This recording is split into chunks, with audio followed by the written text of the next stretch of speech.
साथीहरू, हजुरहरू सम्पूर्णमा नमस्कार। हजुरहरू सन्चै आरामै हुनुहुन्छ भन्ने आशा छ।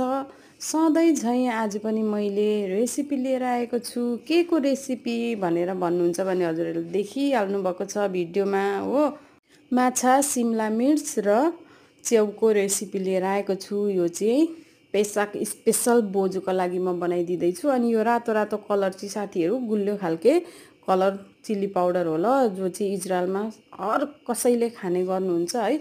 यहाँको मसला बेस्टै यही हो र मैले सिम्पल इजरायली स्टाइलमै बनाइदिइरहेछु है। सिम्पल प्रकारले नै तेल चाहिँ अलिकति बेसी भएछ साथीहरू, र पनि केही छैन। बोजूले मिठो मानेर खाइदिनु भयो भने भइगयो।